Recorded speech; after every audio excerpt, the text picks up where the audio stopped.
All right, if you got your Bibles tonight, y'all head to Romans chapter number 1. Romans chapter number 1. I want to read real quickly out of Titus. This is what has kind of been our theme as we have looked into this, and I'm going to catch up with y'all there in the book of Romans. And we're looking at some physical proofs of God tonight. As we step down through this thing here in just a few services, we're going to get into some different things. We're going to look tonight at the physical universe. The next one is the proofs of God in the human life, and then there's some other ones as well that we'll look at. But we'll try to knock this one out here tonight, and we'll be able to move on next time when the Lord directs. But I'm in Titus chapter number 1 right quick, as we've been reading here about Paul as he has sent Titus into the city of Crete. For this cause I left thee in Crete, that thou shouldest set in order the things that are wanting, and ordain elders in every city as I appointed thee. And we have said that there's a mission here that Titus has been given of Paul to go in and to help fix the things around Crete.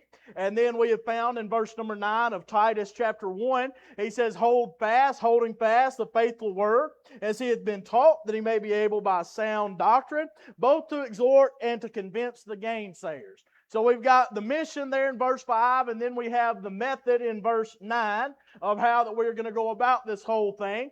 We live in a day and an age now where it seems like the church has lost its roots, has lost what it is built on, and we have decided to just add to the church whatever man desires. We've made it into a social club and a field trip and a recreation time rather than the house of God. And the way that we're going to get back to it is by the preaching of sound doctrine. There's not much sound doctrine being preached anymore, but according to the Word of God, that is His direction, and that is His job for us as preachers and pastors, is to teach and preach the Word of God. As a matter of fact, a lot of people would say, I wish you would preach more and teach less.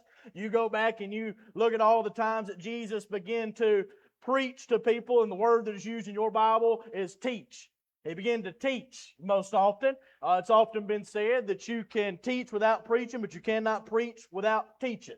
So we're going to try to do some sound doctrine as we look at this. So y'all are over in the book of Romans, chapter number 1, and give me a few moments to get there and catch up with you. And I want to read our text tonight. Romans chapter number 1, verse number 19. The Bible says, because that which may be known of God is manifest in them, for God has showed it unto them. For the invisible things of Him from the creation of the world are clearly seen, being understood by the things that are made, even His eternal power and Godhead, so that they are without excuse. Now, that probably don't make a lot of sense, and that's fine. We're going to flesh it out here in a minute, and I'm going to help us understand it. But we're looking at physical proofs of God. We're looking at being able to prove the existence of God. Now, I've made this comment in days past, and I'd like to make it again. And I want us to understand something. When I say this, it's going to sound weird to you at first, but the Bible and its job is not to prove the existence of God. The Bible is not set up to try to prove that God is real. The Bible takes it under understanding and takes it for granted that anybody that reads the Bible already believes that God exists. For instance, let me put it to you this way. If the Bible is God's biography, you read a biography about somebody not to prove that they exist, but because you already know they exist and you want to know more about them. If you wanted to learn more about Abraham Lincoln, what would you do? You would get his biography. You get his biography to read about somebody that you already know exists. Even in Genesis chapter 1, verse number 1, it says what? In the beginning, God created. The Bible takes under advisement, I guess you could say, that anybody that opens it and reads it already knows a little something about God, already knows that God exists. So if you're looking in here in the Word of God and you think the mentality is, well, the Bible will prove to me that God exists, it does, but not by just coming out and saying necessarily that God exists. It's going to show you that God exists by teaching you more and more about Him. The whole purpose of the Word of God is not just to prove God, but it's to prove not only God's existence, but who God is and what God has done for us. It would be kind of a bad deal if the only thing the Bible taught us was that there is God. But I'm glad it didn't stop at just teaching us there is a God. It went as far as to teach us the attributes of God and that God loves us so much that He sent His Son to die for us. So we need to remember tonight as we dig into this, we're not only learning about God and His existence, we're also learning about who God is, how God operates, what God's attributes are, how much He loves us, His mercy, His grace. We're learning a lot of things about God as well. So the first blank here on your notes, the physical universe, the physical proofs of God. We're going to look in the physical tonight on how we can prove the existence of God. Now, I was reading in Romans chapter 1, it says, because that which may be known of God, the things that God allows us to know, is manifest in them, for God has showed it unto them. And then in verse 20 it says, for the invisible things of Him from the creation of the world, is talking about the things that God did. Was anybody there when God created the earth? Was anybody there when God set all that into motion? Was anybody there when God said, let there be light? Was anybody there when God proceeded to separate the waters from the land? Was anybody there when God proceeded to make all of the beasts and the fowls and the fishes in the sea? Was anybody there for that? We weren't there. We didn't witness the acts of what God has done, but now we can see everything He did do. We can see everything He did now. So we couldn't necessarily see it when He did it. That's what that verse is saying. The invisible things of Him from the creation of the world.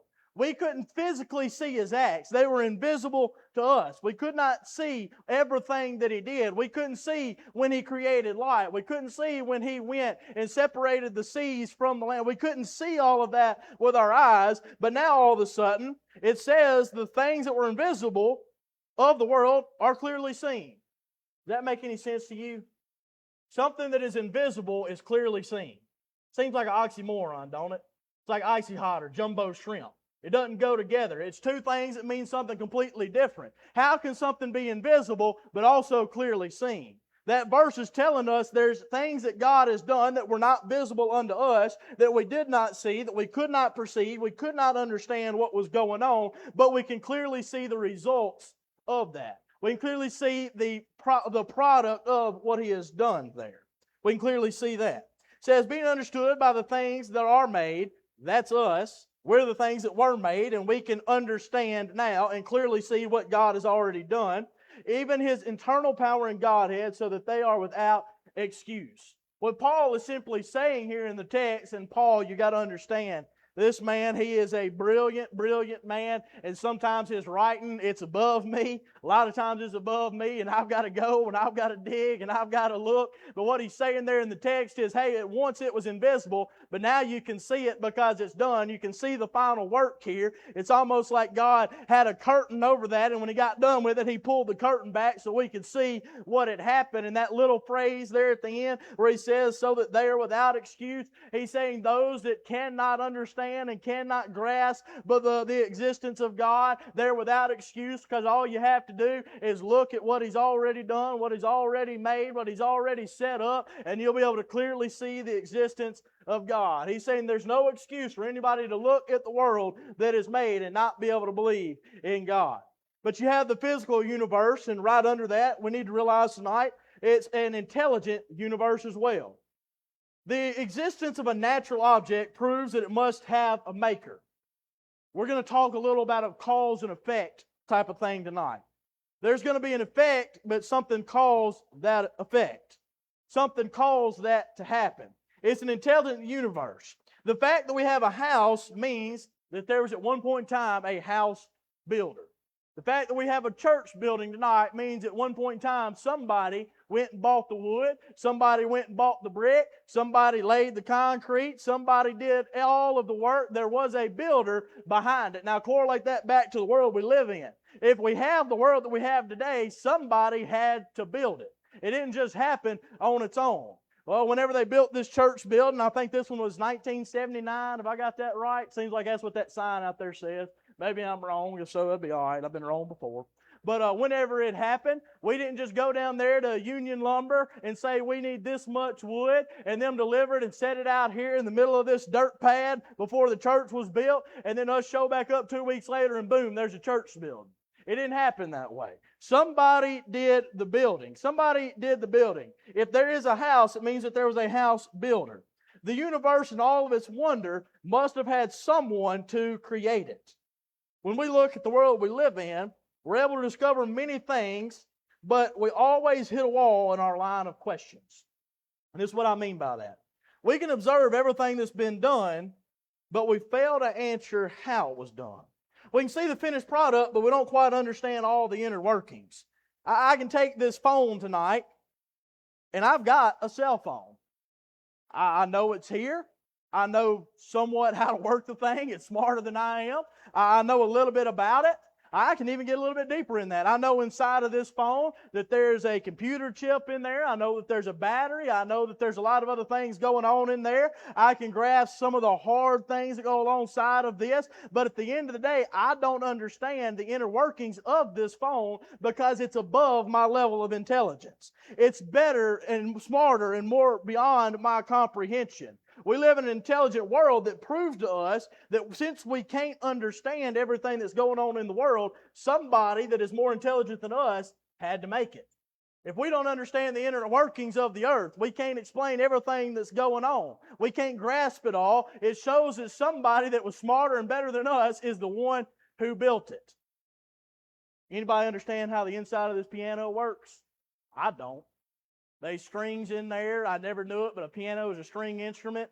I ain't never seen nobody strum a piano, but anyways, it's a string instrument. When you look at it, they're all stretched in there. They're all taut. There's little paddles that hit that thing. I can look at it and I can kind of figure out in my mind maybe what's going on. But if you asked me to build that thing, I'd be at a loss because there's somebody more intelligent than me that has built it. I can look at the world we live in and I can understand some of the things that go on.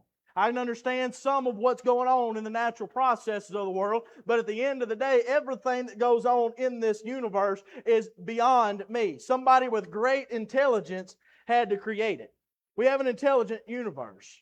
Now, I'm going to give you a word here that ought to sound familiar. We kind of brushed over a little bit. You have the cosmological argument. That's your next blank there. Now, this little argument here, at its base, it proves the existence of God through the observation that the universe exists.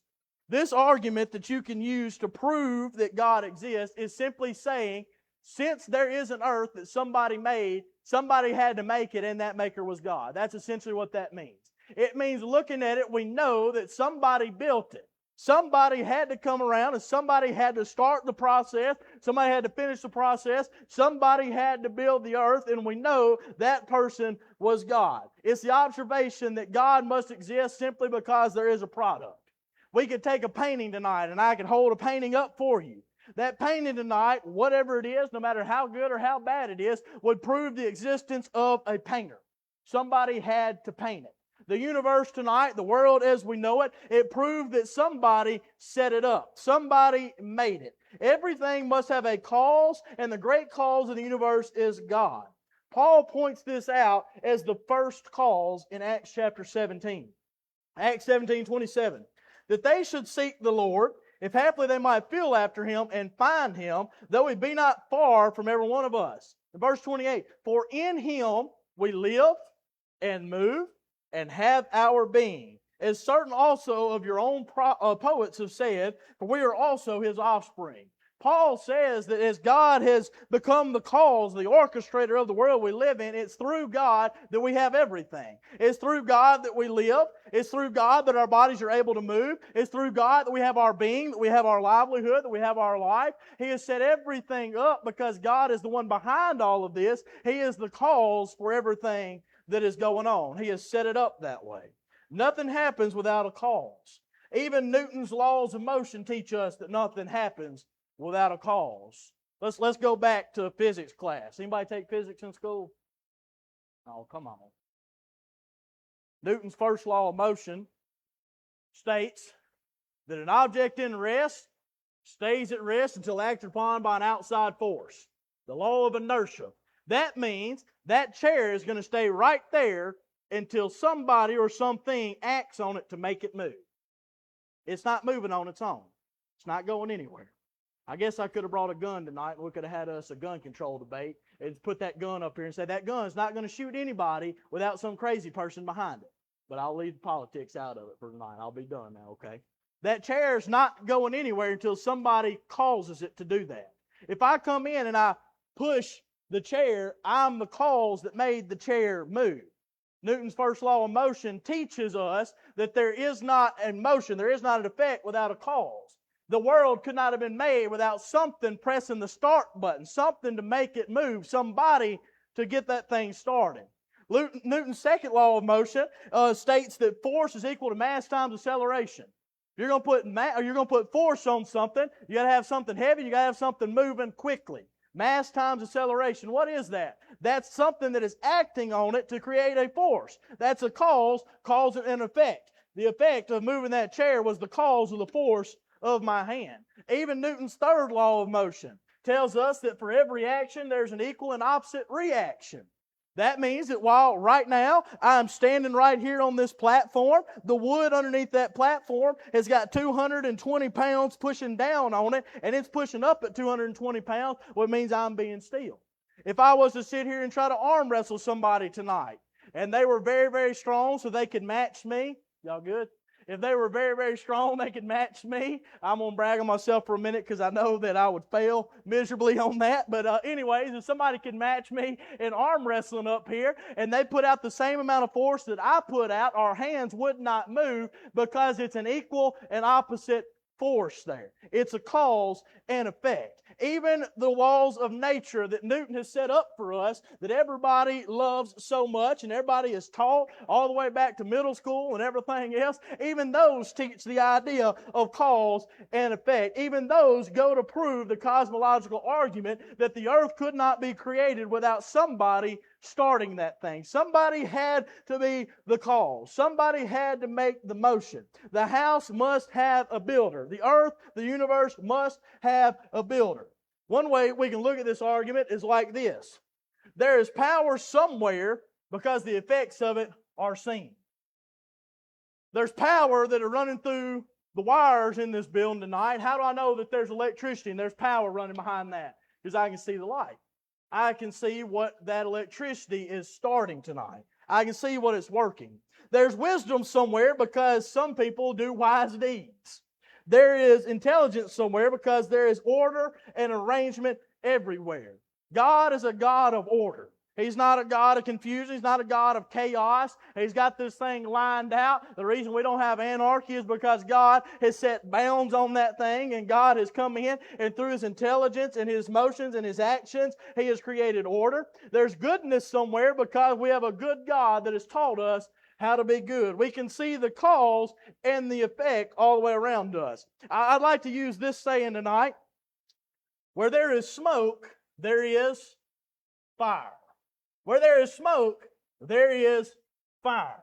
When we can see the evidence of something, we must know that there is a source for it. When we can see that God or somebody has created the earth, when we can see that it didn't just spring up one day, we know that somebody is behind the scene, somebody has become the cause of this thing, and we know that that is God. We know that that is God. These things wouldn't exist in our world if they didn't originate somewhere, and that origin is God. Much like one could look at a painting or a sculpture. I'm not a big painting, I don't critique all that stuff. I'm not a connoisseur of art. I know that Van Gogh was the dude that cut his own ear off because he was crazy. It's about the only art person that I know, the only one that I remember. You got Van Gogh, you got, was it Michelangelo that painted the Sistine Chapel? I think I might have that one right. You got all these famous guys and people that love their art and familiar with it. They can look at a painting and they can look at the individual brushstrokes of that paint and say, hey, this was painted by so-and-so. I can tell because that's their signature little swirl they did there. I can tell by their style. I can tell by the way it is laid out that that is their signature. We can look at the world we live in and we can tell that God's hand is all in it because it's His signature. He's left it everywhere. We can see the signature and the style of the work and see that God is the artist of the universe. Now, this line of thought is wanting us to trace back the line of cause and effect until we get to the beginning of this thing. What do you mean? When I was studying and reading on this, it made me think about when I'm trying to answer Darden's questions. And if you've had children, you know what I'm talking about. Here in a little while, when she wakes up, probably about the time I'm ready for her to go to bed tonight, she'll wake up. and I'll text all y'all at midnight when I'm still rocking her, trying to get her to go back to bed. But she'll wake up here in a little bit, and I'll say, all right, baby, go get in the car. She'll say, why do I got to get in the car? Well, because we got to go home. Well, why do we got to go home? Because we need to go to bed. Well, why do I need to go to bed? Because you're tired. Well, why am I tired? Because you've been playing all day. Well, why does playing make me tired? Because it uses energy in your body. Well, why does it use energy in my body to play? Because it takes energy to move your body. Well, why does it take energy? It don't matter. Just get in the car is what you want to say. But every time you have kids, I don't know if you've ever been down that road, but you ask or they ask a question, you give them an answer. The first thing they say is why? And then you go deeper. Why? You go deeper. Why? You go deeper. And eventually you're like, because I said so. Now, the way this whole thing works, why if I throw this tissue box up in the air, why does it fall? Gravity, right? Gravity makes it fall. Well, why does gravity make it fall? Because the mass of the earth causes there to be gravity, and it attracts forces back to the center of the earth. Well, why does it work like that? Because God made it that way.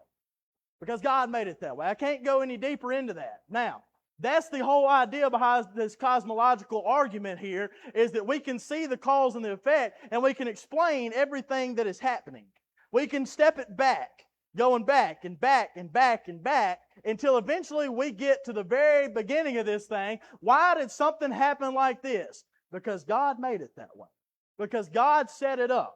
Eventually, as you get far back into this thing, the only answer you can have is that whoever created this thing, which would be God, made it that way. Now, I want to give you a problem here.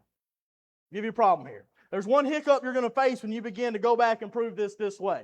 If you go on back and you finally get all the way to the bottom of this thing, you get deep, you're 10 layers into this thing trying to explain away something, and you finally tell them it's because God made it that way, they're going to say, okay, well, if God is the cause of everything that you just explained, then what was the cause of God? That becomes the question.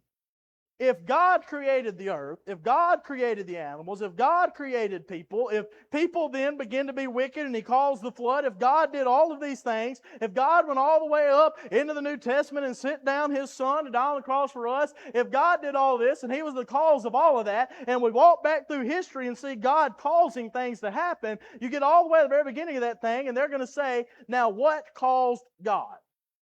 What was behind God? What was the beginning of God? Well, Colossians 1:17 says this, and He is before all things, and by Him all things consist. So the Bible gives us an answer that there is no cause behind God, because God is the original. God is the Alpha and Omega, the beginning and the end. God has just always been here, but that argument doesn't always suffice. It doesn't always help people understand. But I would have you know this. When we get to the end of it and they ask you what caused God, that's where our faith has got to step in. Is the very definition of faith not given to us in Hebrews 11, verse number 1? Now faith is the substance of things hoped for, the evidence of things not seen. Well, how in the world could God be the cause of all of that? Faith. Faith tells us that we can believe in that because faith is the substance of things hoped for, of evidence, or the evidence of things not seen. Through faith we understand that the worlds were framed by the Word of God. Hebrews 11:3. So that things which are seen were not made of things which do appear. He's given us the answer there in Hebrews, taking us back and saying, look, when you get to the root of this thing and you see and you have to give the answer of it's that way because God made it that way, that's where faith kicks in. So it really does become a faith issue all the way at the roots of this thing. Do we have enough faith to believe that God caused everything that He caused? But if you don't believe that, you're in another camp. Let me give it to you this way. While I can't explain how God has always been, my response to somebody that is trying to push this argument would simply be two things. If you don't believe God created the earth, then you must believe in the Big Bang. So what was the cause, if God was the cause of creating the earth, what was the cause that made the original source matter explode, causing the Big Bang? If God created the earth, He was the cause behind that. He was the cause behind Genesis chapter 1. What is the cause behind the Big Bang? They don't have one. They don't have one. They just say just randomly one day all this stuff exploded and it just turned into the universe and the world that we have now. Well, if that point doesn't get them, and then my second would be, if you believe in the Big Bang, it requires the existence of source matter, a big glob of all kinds of matter and dirt and things like that to explode and then go out to create the world we know today. Well, if there was no cause for the explosion, what was the cause for there being dirt there to begin with? You see, at the end of the day, you either have to have faith that there was no cause and dirt popped up, or you have to have faith that there was no cause and God popped up and created everything. So at the end of the day, the argument is simply this. Do you have faith in a creator God, or do you have faith in a creator dirt? Is it easier to believe tonight that God has been here since the very beginning, and He is the cause of the creation of the earth? He is the cause of the universe as we know it. He has caused all of these things going out throughout history. Is it easier to believe and have faith that God did all these things? Or is it easier to have faith that there was some random dirt that popped up out of nowhere, randomly exploded one day, and randomly turned into me and you one day? It takes a whole lot more faith to believe that nonsense than it does to just believe in God. So that's the cosmological argument there. You go all the way back. Take them back, and eventually the root of the whole question is they have a hard time understanding what the cause of God was. But at the end of the day, everybody's going to have some faith. You can either have faith in God or you can have faith in dirt. I think I'll go with God. I feel like that's the better of the two options. But then I want you to look at this next one here. The teleological argument.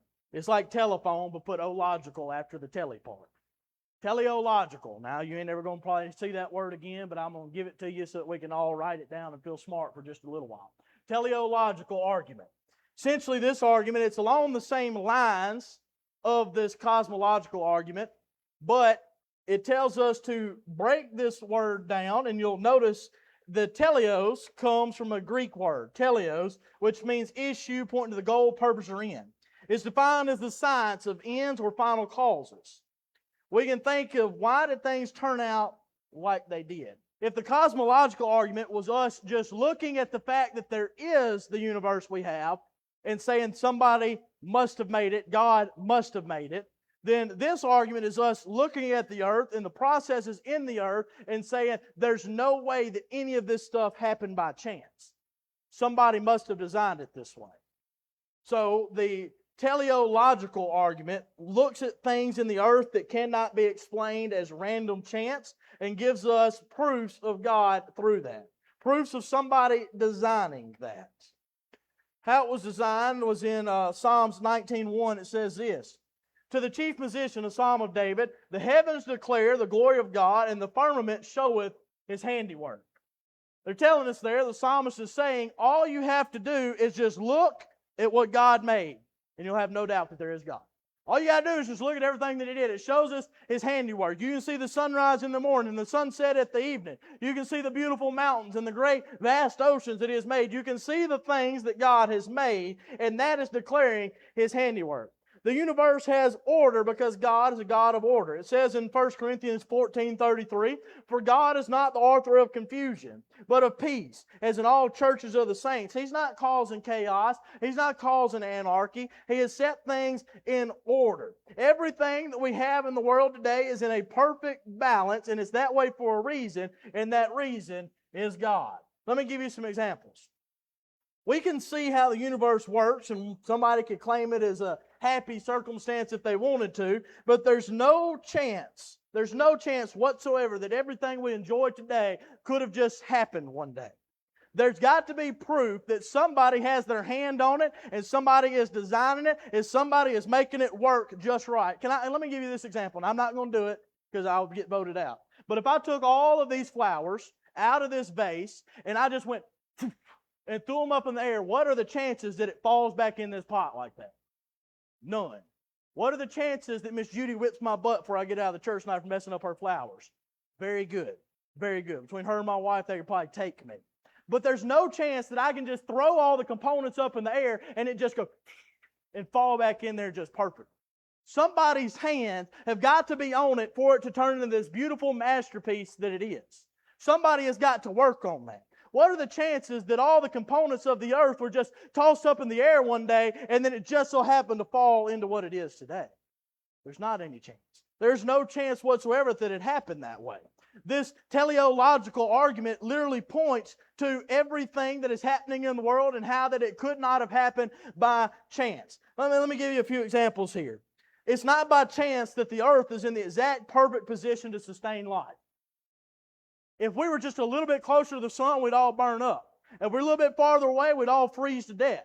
There's no life on the planets next to us. There's no life on Mars. There's no life on the next planet. I don't even know which one's next. It's been so long since I've been in elementary school. I don't even know what comes next. After Earth, let's see, you got Mercury, Venus, Mars, Earth, and Saturn and Jupiter are 5 and 6, I think. Maybe Saturn. Is that number 5? If so, I'm going to feel real good about that random knowledge that just come out of there. If not, y'all know? Anybody know what the 5th planet is? All right, y'all can't tell me I'm wrong then. It's Saturn tonight. It's Saturn tonight. If it ain't, we'll figure it out later. But anyways, there's no life on those 2 planets. There's no life on any of the rest of them because they're too far away from the sun. It cannot hold life. It cannot support life. But even on top of just the position being close and far from the sun, but also the tilt of the Earth's axis. We know the Earth's axis is tilted at 23.5 degrees. 23.5 degrees. That's the reason that we have seasons. So right now, the northern hemisphere is experiencing summer, correct? That means that we are tilted forward. The northern hemisphere is closer to the sun right now as the earth rotates. The southern hemisphere is a little bit farther away, so they're experiencing winter right now. If just that small tilt is enough to make the temperature swing 30, 40, 50 degrees between summer and winter, if it's enough to do that, do we really want to leave it up to chance that the earth just so happened to land perfectly like that? No, not at all. Let me ask you this. What if the tilt of the earth's axis was just off by just a little bit? What if it tilted just a little bit too far? That means that we would just be a little bit too close to the sun. So when summer rolled around, all of us would have to do like the birds. Instead of flying south for the winter, we'd have to go north or something for the summer because it'd be too hot for us to exist. What would happen if the earth that rotates in 24-hour intervals? What would happen if the earth began to spin just a little bit quicker than it used to? There would be a little bit less sunlight. There wouldn't be time for the plants to grow the way they're supposed to. What if it revolved around the earth just a little bit faster than it was supposed to? Summer would be way too short or way too long, depending if it was faster or slower. Crops will not have time to mature. We would not have any food. We would begin to starve to death simply because something sped up just a little bit. I'm trying to tell you tonight that this thing is on the razor's edge of balance. There's no way that it could have just so happened to land that way. It'd be like if you took the church building, threw it up in the air and expected it to land on a tightrope and balance just right. It's not going to happen. There's no way that it was by chance. There's too much. There's too many variables. There's too many things that are moving. It's too perfect for it to be explained any other way than God's hand is on it. And God is designing it. It even tells in the book of Genesis that He designed the seasons. He's the one that put the tilt in the earth's axis. He's the one that made things work that it works now. Well, can we really think tonight that it's by chance that all of the rest of the planets in the solar system follow the exact same orbit and not one time have they ever got off orbit and gone out in the universe somewhere or gone catapulting into the earth? They've been following the exact same rotation, the exact same revolution for years and years and years, ever since we've had the ability to look at it. They ain't got off none. You're going to tell me that nature just happens that way? That it just so happened that it fell perfectly for it to do that, and you not have to worry about any of the planets running into each other? The last 2 planets, if I remember correctly, Neptune and Uranus, or it might have been one of them with Pluto, but their revolutions around the sun actually cross one another. Y'all remember that? They actually cross one another. But in all of these years, it's never worked out to where their 2 orbits, their 2 revolutions, come around at the exact same time to where they got too close to one another, even though they cross. It's an amazing amount of timing that God has put into this thing. And there's no possible way that it just so happened. There's no way. You have to look at what God has done, the design of the earth, and realize that there is a master behind it. There is somebody, there's a God out there, and He is our God that is so wonderful and so much above us that He has designed this thing and laid it in perfectly to where we do not have to worry about any of this. Well, what if the atmosphere didn't have the perfect blend of gases for us to breathe? We're going to do nothing about it. How about this? You know the ozone layer? How that everybody's all worried about climate change and having all these chemicals they're eating through the ozone layer, yada, yada, yada. If it eats through the ozone layer too much, there's too much radiation from the sun that's coming in, too much ultraviolet light, it's wearing us out, it's causing all these different problems, this, that, and the other. Do we really think that that ozone layer that's got a hole in it at the poles to let some of that stuff breathe out, do we think that just happened by chance, or did God come in and to create that process? Do we really think anything has been able to happen by chance tonight? If so, it is the greatest coincidence that this world has ever known. There's no way. There's no way.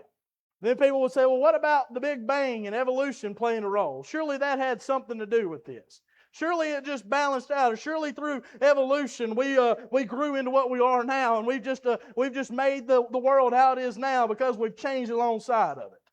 Well, let me tell you this. I do believe that we adjust to our habitat, to our surroundings. I do believe that animals adjust and change into where they're living. But it's not called evolution, it's called adaptation. You take the Arctic, for instance. What color are the rabbits in the Arctic? They're white. Why? Because a white rabbit on white snow is a lot better chance of living than a brown rabbit on white snow. Brown rabbit didn't make it too long. The owl came and got him. The hawk, the eagle, whatever it was, got him. He wasn't there no more. The white rabbit was over there laughing at him because he was camoed. He's able to pass his genes on to make more little white rabbits. That's how they changed. That was adaptation, not evolution. Can I give it to you for people tonight? Where did all of us come from? Noah, right? We all can trace our lineage back to Noah. He had 3 sons, Shem, Ham, and Japheth, which means that all the people covering the entirety of the face of the earth, we are all related. We all can go all the way back to Noah. Now let me ask you this. If we're all related, there's 2 options. That means either Abraham and his wife somehow were like a lab and had a chocolate puppy, a yellow puppy, and a black puppy. Because we're kin to the same people that are in Africa that have darker skin than us. We're kin to the people in the Netherlands that got a lot lighter skin than we do.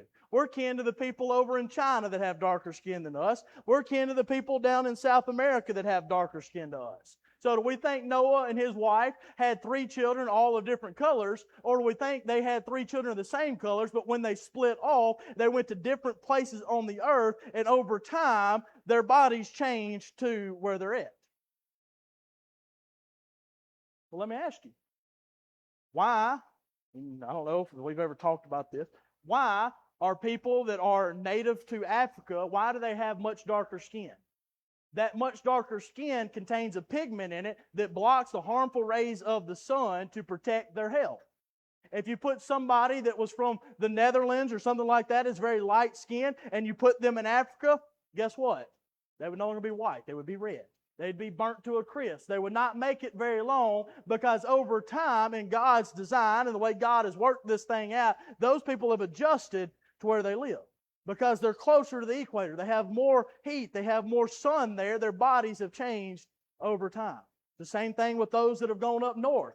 There is less sun in the Netherlands. There's less sun as you get farther away from the equator, so they have a lighter colored skin so that their body can absorb the vitamins from the sun better.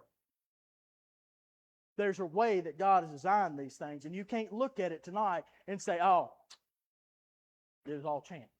It just happened that way. You can't look at it that way tonight. We have to look at how amazing God is on that. You really think that God designed things where it can adapt and it can change? Absolutely. Does that not just prove how much of a wonderful master builder God is? It's one thing to create a rabbit. It's one thing to create a person. But to create a rabbit or a person or any type of animal that has the ability to grow and to change and to adapt and get better, that teaches that God is even better than we could imagine on building things. You really think that? I sure do. Why do you think that, brother? You say, well, what happens when we get hurt? Did God not design our bodies to where they have the ability to begin to heal themselves? They begin to change. They begin to heal up. What happens if somebody loses one of their senses? If somebody loses their eyesight, they say that their hearing and their sense of smell gets so much better. It's their body beginning to change and adapt to the circumstances that have hit their way. Because God is such a wonderful designer, and He has built things so well that He has made it to where our bodies are able to do that. It's saying that these things can change, and this idea of adaptability, it's not a knock. I'm not saying that these things are happening without God. I'm saying that God is so good at what He did that He made it to where this could take place. There's a big difference between evolution and adaptation. Evolution takes place without God. Adaptation takes place because of God. So what in the world is this idea? Well, the teleological argument, the very end of it is simply saying, just step back. Step back and look at the wonder of the world that God has given us. Take a step back and look at all that He has done, and really just simply ask yourself a question. Is there any other option other than God did this? Is there any other option than God made this? That God worked this? And we ain't even got into the human body and our lives and the things that happen. We ain't even talked about none of that tonight. Because it's very simple and very easy to see, just looking at these two things, how there's no doubt whatsoever that God is the one behind this. Miss Angie, you can come on tonight as she